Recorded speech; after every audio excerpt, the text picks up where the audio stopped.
Hey, welcome to my weekly wrap-up video.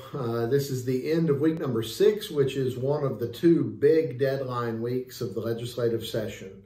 So just to kind of explain where we are in the process, all of the bills that were written by senators and filed in the Senate have now been, we had 4 weeks to hear those bills in committee, 2 weeks to hear the bills that were passed out of committee on the floor. And so I'm recording this at the end of the day on Thursday, and so as of this moment, now that we're done on the floor, any bill that has not been heard by the Senate is officially dead. All the bills that have been passed by the Senate will now go over to the House of Representatives. All the bills passed by the House of Representatives will come to the Senate, and we start another 6-week time period. So the next 4 weeks, we're going to be in committee mainly, going over all of those House bills that have been passed out of committee. So we just kind of start that process over. But I don't have the official numbers yet, but typically you see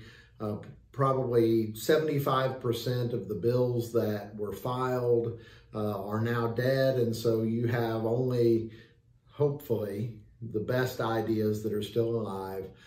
This week I passed 2 of my bills off of the Senate floor. One of them deals with, as hopefully you know, Governor Kevin Stitt expanded Medicaid about a week and a half ago maybe. And so now that we are a Medicaid expansion state, we've got to deal with how we're going to take care of these new people. And I passed a bill that to me is a very innovative way to take care of them. We'll spend a good portion of the rest of session debating the different ideas on how you provide health care to this new population. And so I passed one of those ideas, something I'm really passionate about. The second bill that I passed is the tribal FMAP. It's a very complex bill, but it helps save the state of Oklahoma. In theory, it could save $250 million. I don't think it actually saves that much.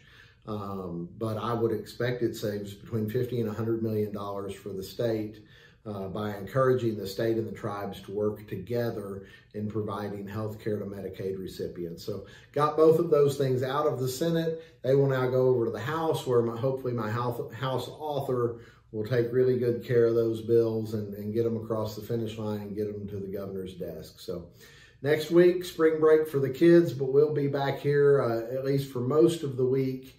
It is kind of a week of regrouping. It's a week where we start to dig into those House bills, and in many ways we press the reset button and completely start over. But that's a quick update for the week.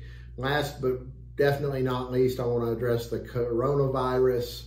As the chair of Health and Human Services, I've been a part of quite a few meetings, quite a few updates. It is something that we are paying great attention to. It is something that is of great concern, but I also don't want people to panic. I don't want people to overreact. Just know the Senate, the House, the governor, Joy Hoffmeister with the Department of Education, the Department of Health is doing an incredible job staying on top of this, working with the federal government. Tom Cole, our congressman, was a huge part of $8 billion to fight against the coronavirus. We're starting to see that money. We're starting to see the supplies. We're starting to see the dividends of the work that Congressman Cole did. We're on it. It is on the radar. The reality is the government can't stop a virus. Wash your hands. Be smart. We need to, all of us, do our part to try to slow the spread of this virus. For someone my age and someone in my health, it's a virus that would make me sick, but I worry very much about our senior citizens, the people that I've devoted a large part of my career to taking care of. This is a deadly disease for them, and we need to do our parts to try to keep them from getting this virus, try to help minimize the impact on the state of Oklahoma. So I hope you'll join me in washing your hands, being smart. If you're sick, don't go out in public. And just pay attention, because it's a rapidly changing thing. I will try to give updates when I can give updates.